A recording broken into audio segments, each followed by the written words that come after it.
Dans cette vidéo, on va découvrir ensemble toutes les options que vous avez à l'intérieur de System.io pour la création d'un espace membre ou d'un espace de formation. Mean bread and butterfly. Oh, yes, of course. Hmm? Je vous propose qu'on ne perde pas de temps et qu'on se retrouve tout de suite sur mon écran d'ordinateur. Alors, je me suis mis directement à l'intérieur de produits et de formation. Dans tous les cas, c'est la manière dont on va le faire aujourd'hui. Je ne parlerai pas du tout de la partie produit physique parce que c'est pas le but, mais si vous voulez savoir comment ça fonctionne, n'hésitez pas à me le dire dans les commentaires. Ici, on va vraiment voir la partie formation. Donc déjà, comment est-ce que ça se représente? Quand vous arrivez ici, vous allez avoir de base une page blanche si vous n'avez pas de formation, ou alors si comme moi, vous avez déjà des formations, ça va se représenter comme ceci. On a l'option Mes formations. On a également l'option Mes packs de formation. Donc, dans mon cas, j'en ai testé un pour, je l'ai appelé toutes mes formations. En fait, c'est assez simple. Vous allez tout simplement créer un pack. Donc, par exemple, Mes formations. On va le sauvegarder et à l'intérieur, vous pouvez rajouter toutes les formations, soit que vous possédez, soit toutes les formations que vous avez envie de mettre à l'intérieur d'un pack. C'est très intéressant si par exemple vous décidez de faire une offre, donc par exemple de faire des bundles. Moi potentiellement je le ferai pour mon anniversaire, donc les gens pourront investir dans Get Your Lunch Done et dans Less Productivity en même temps. Et au lieu de payer les deux formations séparées, les personnes pourront tout payer en même temps. Et ensuite, vous avez également une partie élèves qui va vous permettre de voir tous les élèves que vous avez à l'intérieur de vos formations. Vous allez pouvoir également faire des filtres pour voir exactement quelle formation. Et ce qui est très intéressant, c'est que vous pouvez voir la progression en fait de chacun de vos élèves. Donc là, je vais pas vous montrer parce que moi j'ai beaucoup d'élèves, il y a beaucoup d'email adresses, etc. Mais c'est assez simple, c'est assez simplement fait. Vous avez vraiment l'email adresse de la personne. Je vous mettrai un screenshot ici avec l'email de la personne et du coup derrière le pourcentage de formation qu'elle a fait sur la formation que vous avez sélectionner. Si jamais vous ne sélectionnez pas de formation et que la personne a plusieurs de vos formations, vous aurez le pourcentage total. Donc comment est-ce qu'on va créer une nouvelle formation? C'est assez simple, vous allez y aller ici dans créer, vous allez avoir ici plusieurs types d'informations. Donc le titre du cours, ça va être le titre de votre formation. Moi, j'ai une nouvelle formation qui sort bientôt, qui s'appellera normalement méthode fondamentale. Donc, on pourrait noter ça ici. Le nom du formateur, dans ce cas-ci, c'est moi.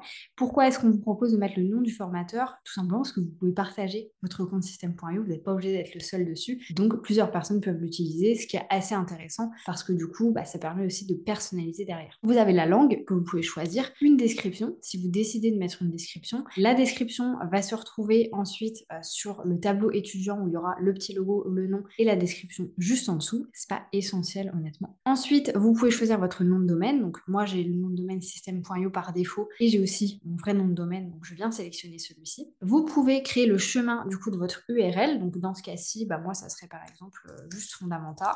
Alors je sais pas si je pourrais le faire parce que j'ai peut-être d'autres clients qui s'appellent comme ça, on va voir. Vous avez le thème que vous pouvez choisir, il s'agit des couleurs. Alors là, message directement adressé aux personnes qui travaillent chez System.io. Est-ce qu'on peut, s'il vous plaît, avoir la possibilité de personnaliser un petit peu plus les espaces? Parce qu'aujourd'hui, vous avez le choix en fait entre certaines gammes de couleurs, c'est pas le plus joli. Je vais être très honnête, c'est vraiment pas le plus joli. Moi qui viens de ClickFunnels où on pouvait vraiment personnaliser à 100%, là, voilà, c'est pas très pratique. J'ai beaucoup de chance, c'est que le jaune et mon jaune est quasiment la couleur de mon identité visuelle, donc c'est parfait. Et franchement, c'est pas très pratique. Et ensuite, on a également du coup l'option de choisir la police de la page. Donc là, pour le coup, on va mettre par exemple Montserrat, comme ça, c'est facile. Ok. Ensuite, vous avez l'option de venir mettre votre logo. Donc le logo, vous le verrez, je vais vous montrer après, va apparaître en haut à gauche de l'espace de formation. Et l'image de couverture de la formation, ce sera vraiment sur le tableau étudiant. Je vous montrerai également à quoi ça ressemble après. Vous pouvez également le lier avec une de vos pages de vente. C'est pas obligé, mais vous pouvez le faire. Et du coup, ici ensuite, vous pouvez tout simplement venir sauvegarder. Si vous sauvegardez, vous verrez que votre formation apparaît directement. Ici, vous avez l'opportunité de soit l'activer ou la désactiver. Moi, dans ce cas-ci, je vais l'activer par exemple et vous voyez que ça se transforme directement en vert. Ici, on a plusieurs informations. Vous pouvez supprimer la formation, la désactiver. La désactiver, ça veut dire que vous ne la supprimez pas, mais que les personnes qui avaient accès n'ont plus accès. Vous pouvez la dupliquer si vous le souhaitez. Vous pouvez la partager aussi donc directement en fait le lien. Vous avez accès aux paramètres, c'est ce qu'on a vu juste avant. Vous avez l'opportunité de voir la formation. Donc là, il n'y a rien, j'ai rien à vous montrer. Et vous avez aussi l'opportunité de voir le curriculum. Donc là, je pense qu'il n'y aura rien du tout. On va aller voir le curriculum d'une de mes formations qui est déjà terminée pour voir exactement à quoi ça ressemble. Voilà, le curriculum, en fait, c'est l'intérieur, c'était logique, caché, c'est l'intérieur de la formation. Donc je vous propose par exemple qu'on découvre cette formation qui est déjà créée, parce que ça sert à rien que j'aille en créer une de zéro, on peut très bien regarder avec celle-ci. Donc vous pouvez le voir que vous avez des options une fois que vous êtes à l'intérieur du curriculum, ajouter un élève. Si vous avez envie de donner accès à une personne en particulier, vous pouvez voir la liste d'élèves qui correspond à cette formation, ajouter un nouveau module, voir la formation. Si on fait voir la formation, en fait, ça va nous ouvrir une autre page et vous avez vraiment accès, pour le coup, à la formation en elle-même. Donc là, par exemple, voilà, vous avez l'introduction. Vous pouvez voir, en fait, le rendu de votre formation, à quoi est-ce que ça ressemble. Et vous avez les paramètres. Les paramètres, encore une fois, c'est toujours ce que je vous ai montré avant, c'est cette partie-ci. Donc vous voyez, par exemple, moi j'ai une image de couverture, mais j'ai pas forcément de logo pour cette formation-là. Une fois que vous êtes à l'intérieur de votre formation, vous avez deux options plus ou moins. De rajouter un nouveau module, donc mes modules à moi sont introduction, partie 1, partie 2, ressources gratuites et formation complémentaire, et de rajouter des chapitres à l'intérieur des modules. C'est ça qui va vous permettre en fait de créer ici votre arbre avec les informations. Donc l'introduction est un module, alors que cette introduction, télécharge son espace Notion et la FAQ digitale sont des chapitres. C'est vraiment à l'intérieur. Moi, ce que je vous invite à faire dans un premier temps, suivant ce que vous avez besoin de créer, c'est d'avoir déjà en tête, alors je vous apprends rien, mais la structure de votre formation, de votre espace membre, de votre accompagnement. Si jamais vous ne savez pas le faire, vous voulez apprendre à le faire, n'hésitez pas à nous rejoindre dans Get Your Lunch Done. Mais c'est la première étape. Ensuite, la deuxième étape, ça va être de créer vos différents chapitres. Vous pouvez perdre beaucoup de temps à le faire. Donc moi, ce que je vous invite à faire, c'est de faire ce qu'on appelle une template. Donc de très bien faire un premier espace. On va aller voir par exemple à quoi ressemble ma partie introduction. Donc moi, vous voyez introduction, j'ai toujours une petite image ici qui permet de dire que c'est l'introduction. Je vais avoir ma vidéo et en dessous, j'ai un petit format. Dans cette vidéo, nous allons découvrir et les informations. Et ensuite, voilà, j'ai un petit peu mes liens cliquables. Si ensuite, on va voir la pyramide de la productivité, c'est la même chose. On a exactement le même format à chaque fois. Et d'ailleurs, on a même les informations des commentaires de mes clients qui sont à l'intérieur de la formation. Donc moi, ce que je vous invite à faire, c'est de créer un premier chapitre très bien. Et quand je dis créer un premier chapitre très bien, on va le faire ensemble. Donc là, je vais ajouter un nouveau chapitre. On me pose la question comment est-ce que je veux l'appeler. Moi, je ne le laisserai pas après, donc je vais l'appeler chapitre 1. Il vous propose ici de rajouter un délai, si jamais vous le souhaitez, mais en fait, ça, c'est vraiment pour le contenu distillé, donc on en parlera plus tard. Ici, il va vous proposer en fait de choisir un template déjà présélectionné. Honnêtement, ils sont pas fantastiques, donc moi, ce que je vous amène à faire, c'est juste à sauvegarder, et ensuite, nous, on va aller tout recréer de zéro. On vient cliquer dessus, et on arrive sur la partie édition. Moi, personnellement, je n'aime pas du tout ce qu'ils font à chaque fois, il y a beaucoup trop de choses. Donc, ce que je fais, c'est que je viens supprimer absolument tout. Et comme ça, je peux repartir d'une page complètement vierge. Dans mon cas, vous l'avez vu, j'ai toujours le même concept. Je viens d'abord rajouter une image avec du coup mon petit mot introduction ou la pyramide de la productivité, peu importe. Je viens ensuite rajouter juste en dessous une vidéo. Et pour terminer, je vais avoir un petit encadré là que j'aime bien personnaliser. Donc moi, je vais mettre une rangée. À l'intérieur de ma rangée, je vais venir mettre un titre et également une liste à puces. Et en fait, toute cette partie-là, je viens la personnaliser. Donc cette photo, par exemple, j'ai toujours un peu les mêmes photos qui vont être à l'intérieur, moi, de mon espace, mais vous pouvez les créer directement sur Canva. Bon, là, je suis venue en sélectionner une pour une de mes autres formations. Donc, vous voyez, elle était déjà enregistrée. Ensuite, au niveau de la vidéo, ça dépend du système que vous allez utiliser. Vous pouvez soit envoyer un lien direct, qui vient par exemple de YouTube ou de Vimeo. Vous pouvez l'intégrer à la page avec du coup un code spécial, ou alors vous pouvez envoyer un fichier qui est par exemple sur votre ordinateur ou directement sur votre disque dur. Moi, c'est ce que j'ai l'habitude de faire. Ensuite, vous avez des possibilités aussi de modification sur la vidéo. Toujours à mettre en place au moins la partie bouton qui en fait va se retrouver ici en bas. Là, il n'y a pas de vidéo, donc forcément, ça vous ne le voyez pas. Mais sinon, en fait, les personnes n'auront pas la possibilité de démarrer la vidéo. Donc, c'est très important de mettre les boutons de contrôle visibles. Ensuite, vous pouvez rajouter une ombre. Moi, j'aime bien mettre ombre intense, ça fait ressortir la vidéo. Et vous pouvez aussi rajouter des arrondissements. Alors, pareil, moi, j'aime beaucoup le faire. Je trouve que ça donne plus de personnalisation à la vidéo. Ensuite, vous pouvez mettre un trait plein ou alors rien du tout, c'est comme vous voulez, des pointillés ou en pointillés, je ne connais pas trop la différence. Mais en tout cas, moi, je ne le mets pas parce que je mets une ombre intense. Donc, je vous invite à mettre soit l'un, soit l'autre. Et vous voyez qu'ici, maintenant, on voit que la vidéo est un petit peu en mode, voilà, un petit peu intense. Elle ressort un petit peu. Ensuite, sur cette partie-ci, alors moi, je vais personnaliser. Comme vous avez pu le voir au début, avant de rajouter un titre et cette partie-ci, j'ai rajouté ce qu'on appelle une rangée. Donc, ça va être ce genre de choses. Et en fait, la rangée, ce qui est très intéressant, c'est que c'est ça qui va vous permettre de pouvoir personnaliser le background, donc l'arrière-plan. Moi, imaginons, je veux faire un arrière-plan comme celui-ci. Si jamais je n'avais pas rajouté de rangée, j'en aurais pas pu faire ça. En fait, ça m'aurait changé directement l'arrière-plan de tout l'espace, de toute la page en fait présente. Donc moi j'ai envie de faire ça. Et d'ailleurs, tant qu'à faire, pourquoi pas rajouter une petite ombre si on le souhaite.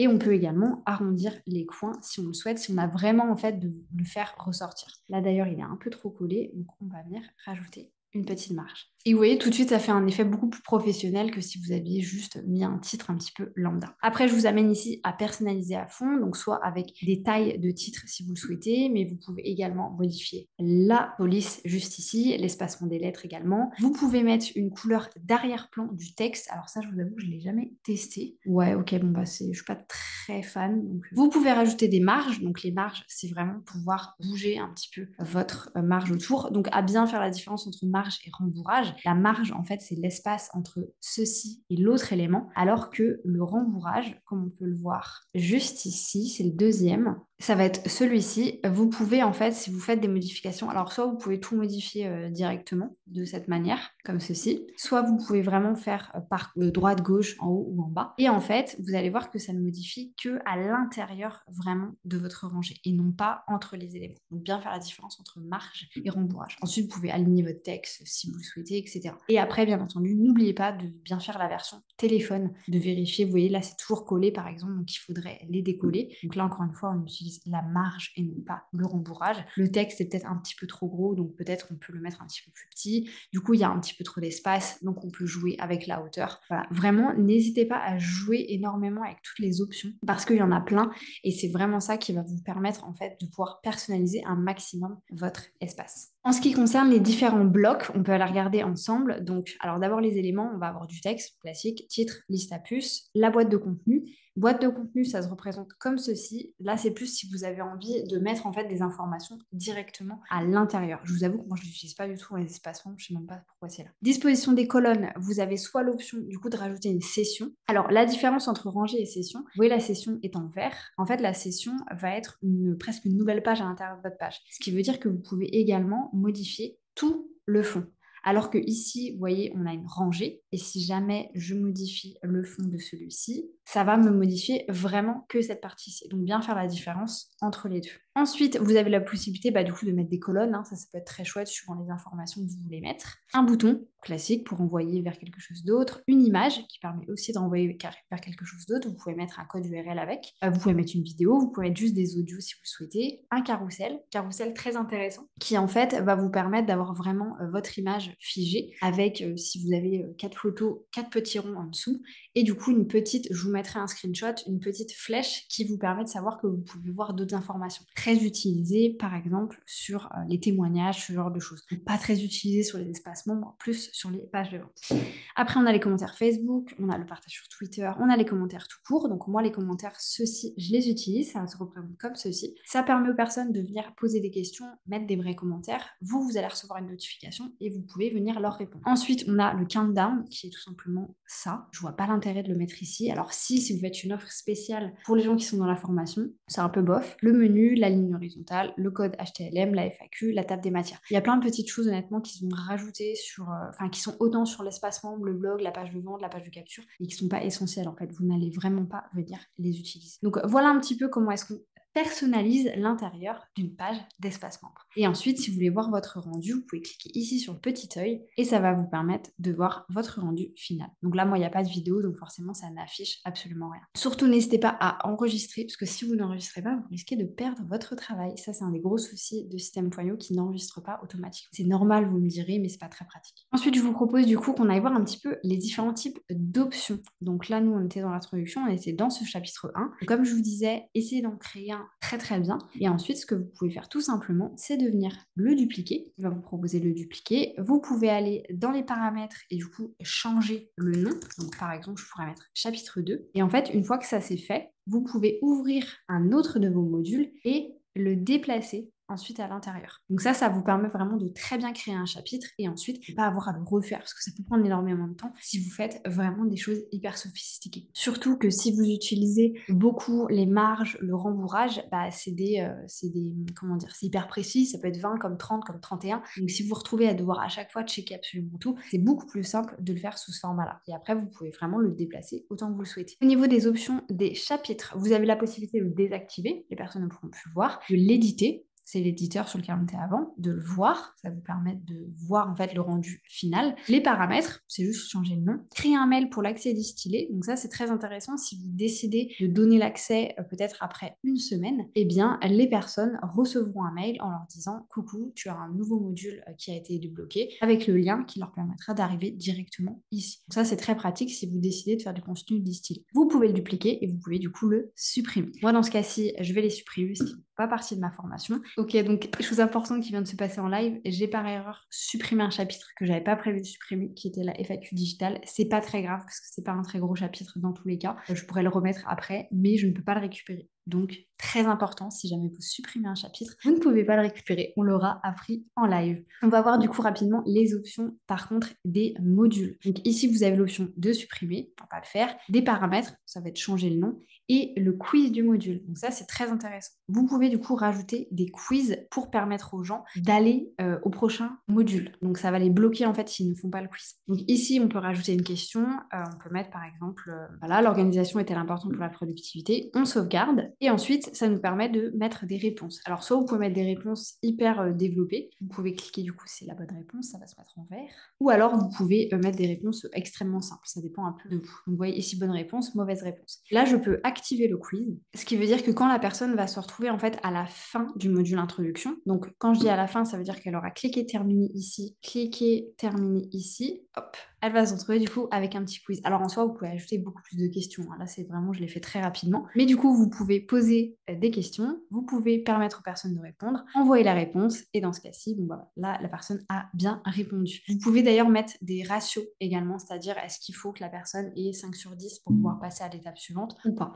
Alors dans plein de formations, ça ne sera pas du tout utile, mais dans certaines formations, ça peut être intéressant. Et si du coup je veux voir les résultats, voilà, je vois ce que j'avais mis. Je peux également réinitialiser si jamais je le souhaite. Alors moi du coup, je vais venir l'enlever parce que j'en ai pas besoin. Donc on va dans les 3 petits points, on va dans le quiz du module, on le désactive et on confirme. Super. Et là, si je vais voir du coup les résultats, ok, bah je peux voir que j'ai fait la formation, j'ai réussi. Ça c'est super intéressant. Par contre, si vous voulez faire effectivement un peu plus de gamification, de suivi au niveau de vos formations, ça peut être très cool. Une autre petite chose que j'avais également envie de vous montrer, c'est l'option qu'on a maintenant avec les communautés. Donc c'est pas forcément nouveau, hein, c'est juste que moi je l'ai pas forcément utilisé beaucoup. Créer des communautés, en fait, c'est un peu le format Facebook. Donc vous pouvez créer des communautés. Là j'en ai fait une Get Your Lunch Done. Il y a le lien de la communauté. N'essayez pas d'aller dessus, je pense qu'il n'y a rien dans tous les cas. La date de création, oui, j'avais fait un texte. Et en fait, si je vais dessus, voilà, j'arrive ici. Donc on a fait des tests avec Jade, donc c'était envoyer des petites informations. Vous pouvez voir les membres qui sont du coup à l'intérieur. Il y a des paramètres également, voilà, vous pouvez changer, mettre une petite image. C'est une communauté privée, ça veut dire que la personne doit avoir une invitation de moi pour pouvoir venir. Validation automatique des posts, c'est activé également. Et du coup, vous pouvez créer des sujets. En fait, c'est un mix entre Facebook, Slack. Je pense que ça peut être intéressant. Il faudrait voir un petit peu plus comment est-ce qu'on peut le dupliquer. Et une dernière chose que j'avais envie de vous montrer, c'était le format tableau étudiant. Donc en fait, quand vous allez dans votre tableau de bord, dans tableau étudiant, vous allez pouvoir voir le rendu de vos formations. Ça, concrètement, quand vos clients vont dans leur propre tableau de bord, ils vont voir les formations auxquelles ils ont accès. Donc là, on peut voir que moi, je ne me suis pas trop embêtée pour la plupart des formations. Mais voilà, l'Assist Productivity, on a du coup la couverture, la personne qui forme, le nom de la formation, à combien de pourcentage j'en suis, donc combien est-ce que de chapitres j'ai fait, et je peux reprendre.